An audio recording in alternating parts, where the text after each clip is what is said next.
Today on the Stringer News Network, we take up the topic of contrasting payment models, comparing the bank card networks prevalent in developed countries to the fast payment systems found in emerging markets and closed fintech systems.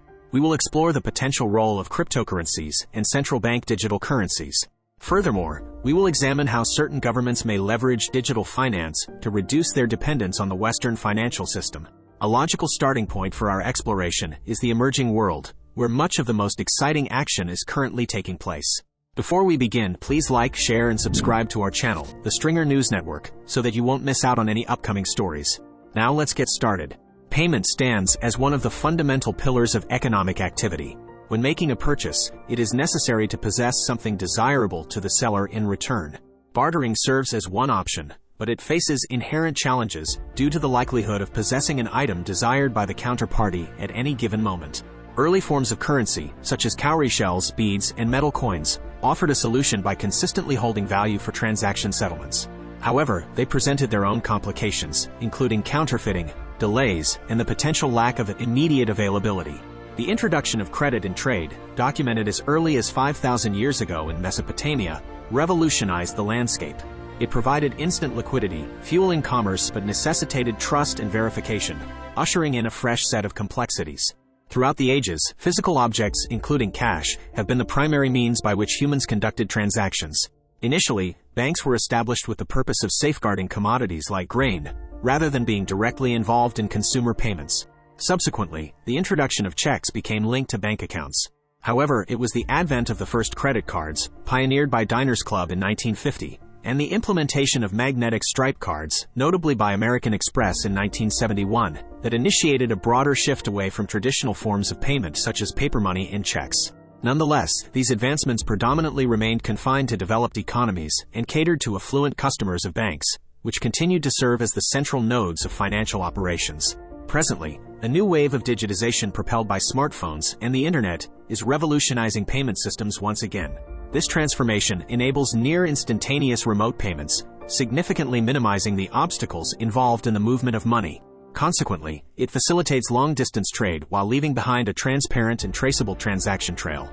Moreover, digitized payment methods hold the potential to serve as a foundation for the provision of expanded financial services, which proves especially crucial in less economically developed countries with limited financial infrastructures.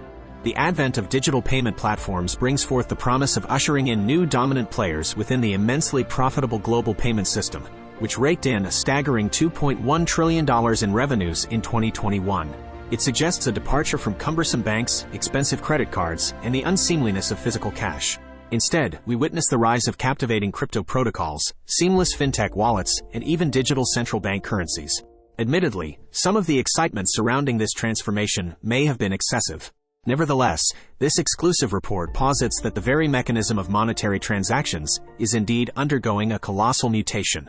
The prevalence of cash-based transactions is dwindling rapidly, experiencing an average decline of 25 percentage points across the world's major markets between 2011 and 2021, with emerging economies witnessing some of the most significant drops.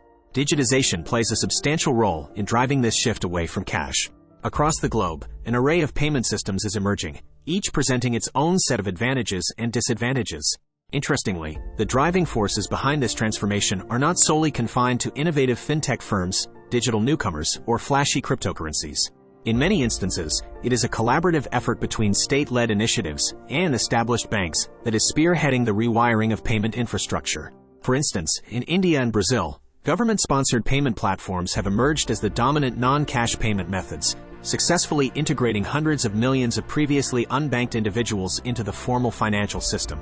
In the Western world, despite facing competition from fintech disruptors, the traditional bank card model has largely withstood the impact of digitization. Meanwhile, China's closed fintech applications and novel settlement system have the potential to extend their influence throughout Asia, thereby reducing the region's reliance on the US dollar.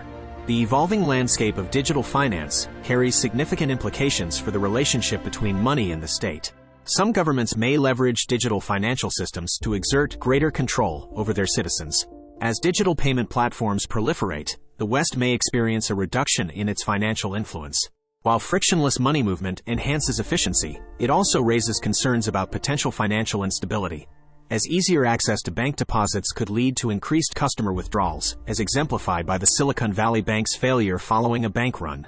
As with any new technology, digital finance has been subject to both hype and scrutiny. However, modern digital payment platforms are undeniably challenging the established order.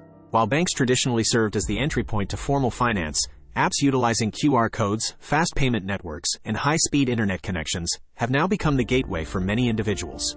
As users engage in money transfers through these platforms, the data collected can unlock access to additional financial services, such as loans and insurance. An excellent illustration of this transformative trend is China's Alipay, which originated as an escrow service for Alibaba's e-commerce platform. Previously, purchasing video game points necessitated an in-person visit to a brick-and-mortar store. Alipay, drawing inspiration from PayPal's servicing of eBay, revolutionized e-commerce by utilizing smartphones and QR codes to rapidly scale up operations. Alongside WeChat Pay, it now handles approximately 90% of digital payments in China. Nowadays, cash payments have become increasingly uncommon there. Before we move ahead further, please like, share, and subscribe to our channel, the Stringer News Network, so that you won't miss out on any upcoming articles. Now back to our story. As the world transitioned towards a cashless society, and with historically low interest rates making money practically free, a frenzy engulfed the realm of digital finance during the summer of 2020. Numerous new crypto protocols were launched, offering interest rates of 20% or more on crypto deposits with seemingly no risk. The overall market value of the cryptocurrency sphere surged to $3 trillion in 2021. Ant Group, a Chinese payments and lending firm, prepared for a highly anticipated listing with a projected valuation exceeding $300 billion. By the summer of 2021, PayPal's value reached approximately $350 billion, placing it in close proximity to JP Chase, the world's largest bank, and Visa, the largest card network, valued at $450 billion and $520 billion respectively at the time.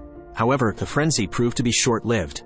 The market turbulence experienced over the past year, triggered by rising interest rates and the repercussions of Russia's invasion of Ukraine, has humbled many digital challengers. The first market to correct itself was China, where the government halted the planned initial public offering of Ant Group in November 2020, providing a forewarning of what lay ahead. The market value of all cryptocurrencies has since declined by nearly 3/5 from its peak in 2021. The Economist estimates that the collective market value of the world's 100 largest public and private fintech firms has been halved since then. Despite these market upheavals, 3 lasting changes have emerged as a result of the surge in digital finance and the advent of new payment platforms. First, the debate in wealthier countries regarding whether crypto or fintech firms would supplant banks and card networks has essentially been settled. Cryptocurrencies have shed their go-getting reputation and are struggling to prove their practicality. Innovative fintech companies, on the other hand, will undoubtedly continue to grow. Nevertheless, the traditional bank card model has adapted more effectively to digitization than anticipated by those who predicted a revolutionary disruption. In certain instances, the symbiotic relationship between banks and the state has contributed to this stability. In China, the government's intervention to curtail Ant Group's operations allowed banks to maintain their prominence in lending. In the United States, Facebook's attempt to launch its online currency, Libra, was met with resistance as it came too close to the financial sector. As a result, traditional banks retained their position. While Apple Pay and Google Pay are experiencing growth, they currently occupy a niche role in the payments landscape. Cryptocurrency has also undergone a division, with a regulated segment that may eventually become indistinguishable from traditional finance, and a less regulated segment that primarily operates in struggling economies like Argentina. The second significant change is the development of open payment systems in emerging markets. These systems provide an alternative to both the bank card model prevalent in developed countries and the closed fintech behemoths found in China. In fact, it is conceivable that the affluent nations may adopt the best practices from emerging markets through instant bank account-to-account transfer systems in Europe and the introduction of the Federal Reserve's FedNow instant payment service in the United States. The third change involves governments taking measures to decrease their reliance on Western payment networks and the U.S. dollar. These efforts, which have a long-standing history, have been accelerated by the imposition of sanctions on Russia following its invasion of Ukraine. Several countries have established national alternatives to card networks such as Visa and MasterCard. China, for example, is implementing an alternative to the international banking messaging system known as SWIFT.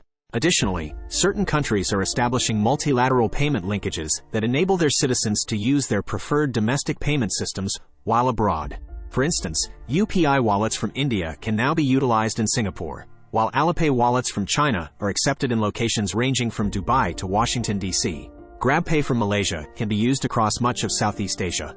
China is taking the lead in creating an Asian payment system with the yuan as its primary currency.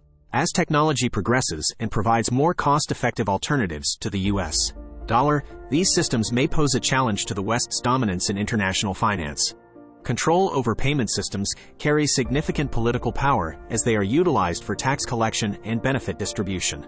They generate digital trails that increase the visibility of economic activities to the state, making it harder to evade taxes and engage in organized crime. It comes as no surprise that many governments are cracking down on cryptocurrencies, which initially promised unrestricted access to payment systems.